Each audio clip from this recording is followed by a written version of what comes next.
So people want me to keep playing these maps because apparently they get better, but how could a series of troll maps get better? What, did they just become easier and easier until it starts to feel like you're playing a normal map? Keep in mind, I have played these maps before, but I don't remember any of it because I've played hundreds of custom maps. So, here's Glubtastic 2. Always make Lego. Okay, so I'm just gonna say this right now. Chapter 1 is 10 times worse than the first chapter in Glubtastic 1. So apparently the helicopter that we built in the first map has crash landed here. And right off the bat, the map wants us to fight a horde of tanks.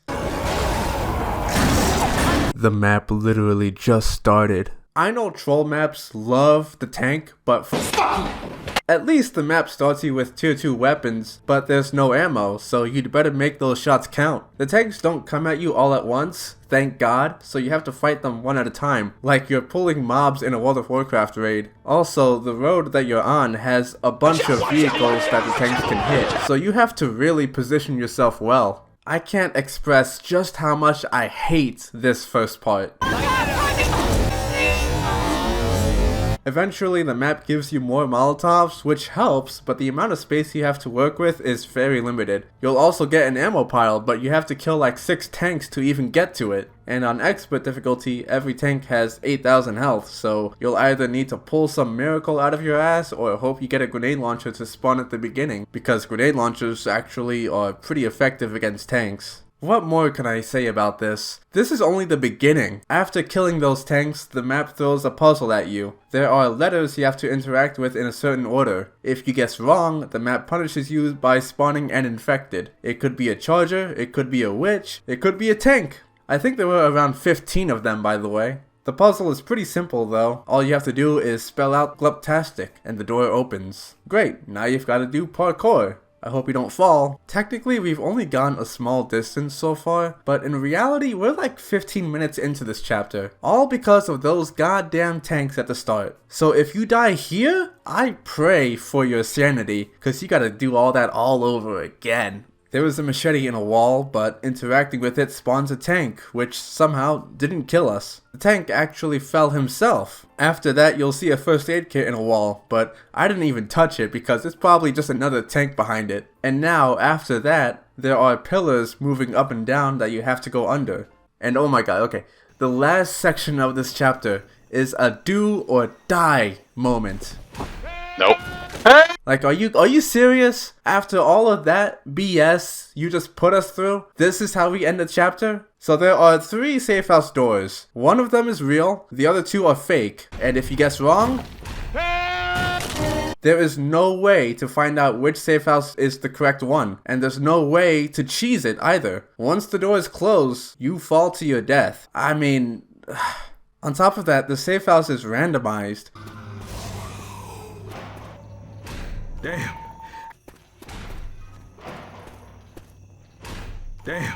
I can't be all this left. The map does give you infinite defibs so that you can constantly be revived if you fail or guess wrong, but if you don't have a bot add-on that allows bots to revive you, or if you don't have another player with you, then there's actually nothing you could really do. Either way, this is just a bunch of nonsense. Chapter 2 is also worse than the second chapter in Glubtastic 1. It doesn't start out too bad though. All you have to do is make your way to the store. Inside the store, if you head towards the right, there's a door that's... Goodbye!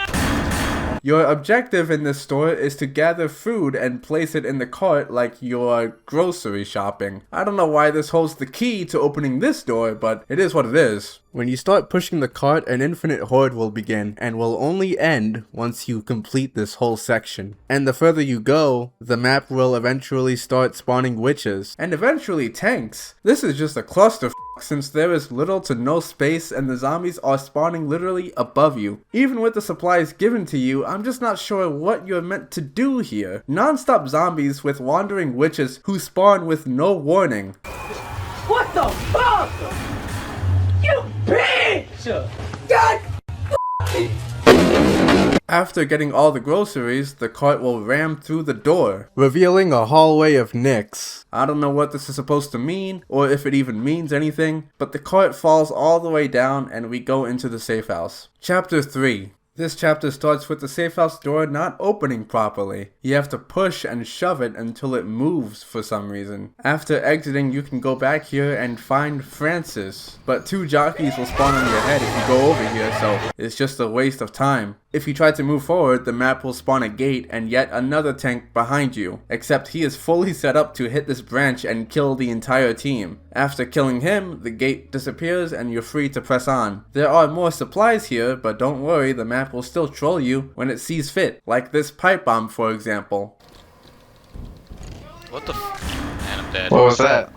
The next section has a bit more parkour and more tanks to kill, and when you've dealt with them, there are even more tanks up ahead. Climbing to the top of this invisible ladder will spawn a tank on your head, and there's no way to see that coming, so you're probably gonna die here on your first attempt. After the 5th tank has been dealt with, you'll enter a small forest with jockeys that spawn from the trees. Then there is a witch you have to avoid. The final section of this map is just horrible and confusing. There's a message that pops up telling you to shoot the guard, which is the tank that roams around with a flashlight. If you walk in front of him, you take damage and a witch spawns on top of you. While all of this is happening, you're in a tight space with a horde of zombies that keep respawning. It's pretty tough and damn near impossible alone. When first playing through this, it's kinda hard to tell if shooting the tank is what you're supposed to be doing because there's no feedback, no hit sound, no visual cue, no health bar, and the tank has a lot of health, so eventually after going through like 5 magazines, you start to question if this is what you're even supposed to be doing, but nah, he eventually dies. And the gate opens, revealing the safe house door. Only tip I can give you is to use a shotgun, because I think the shotgun does way more damage if you get close to the tank and shoot him from behind. Like with the last chapter, attempting to open the safe house door does something different. This time the floor beneath you starts to open and you'll fall to either your death or the pit below you. Oh, and you should probably hold space while this is happening because your character will sometimes start hanging over and over again. After dropping, there are 2 tanks in front of you with more branches to punch. You can either fight them or try to bypass them. Good luck with either because there isn't much space to work with. After climbing this ladder, you've got to run up this pathway with vehicles while there are even more tanks that spawn around you. Hey, give me a hand. Oh shit!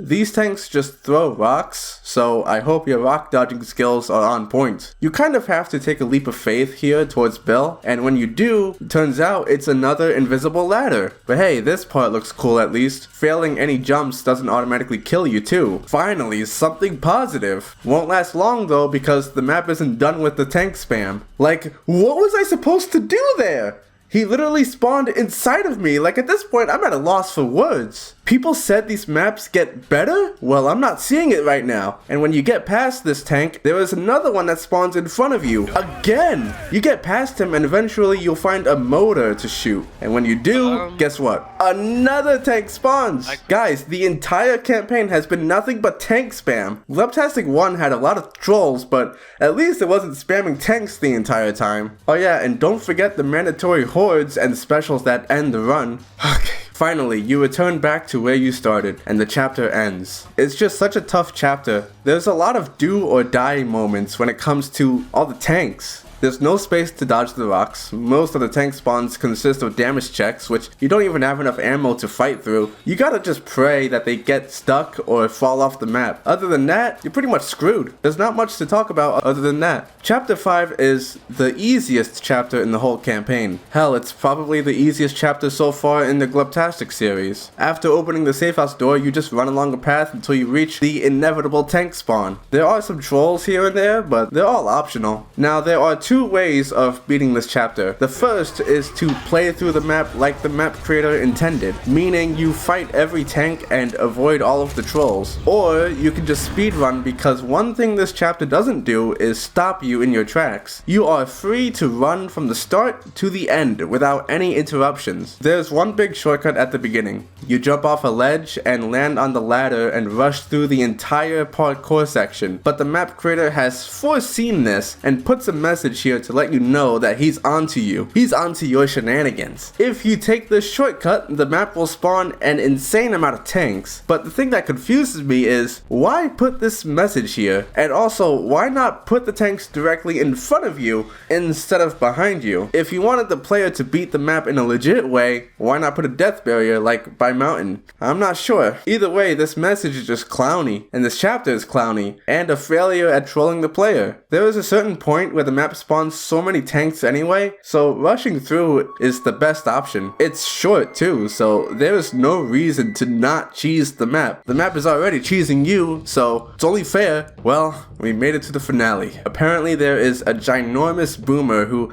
I guess is wreaking havoc in the city. The goal is to defeat him by loading this plane with explosives. Honestly, a cool concept, but in execution, all you're doing is pushing 4 loads of white barrels, which is just tedious and it takes forever. It wouldn't be so bad if it was only 2, but 4 is just way too much, and the ground you have to cover is a lot. There are tanks locked up in this truck, but as you progress, they will eventually break out, and you'll be forced to deal with them. There are like 6 tanks in total during this finale, and while you are able to go all the way back to the safe room, the tanks can still knock down the door, so nowhere is safe. There is a trick you can do with the common infected though. If someone stands at the top of this ladder, all of the common infected will get stuck, which will allow the person pushing the explosives to do so with less infected after them. The ending cutscene changes depending on who decides to sacrifice themselves, which to be fair is cool and very impressive considering this is Left 4 Dead 2 and not Detroit Become Human. But in the end, it didn't really change my mind about the whole map. I'm not even sure why we killed the boomer. What, to save the city? What city? Half of it is dead, and we haven't seen anything about the city being alive the entire campaign. In fact, we haven't seen this big boomer at all throughout the whole map, so why do we have to kill it? Well, maybe we did see him. I don't know, I wasn't paying attention. Too busy dealing with all the trolls the map throws at me. Like, I don't even know why I played this map. Oh wait, yes I do.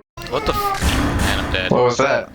This is easily a 2 out of 10. Way worse than the first Glubtastic. Yeah, that was also a troll map, but at least that map actually gave you a chance. It gave you checkpoints, and it did more than just spam tanks all the time. It was honestly kind of hard to review this map because it was just so uninteresting. If Glubtastic 3 is the same as this one, I'm not sure what I'm gonna do.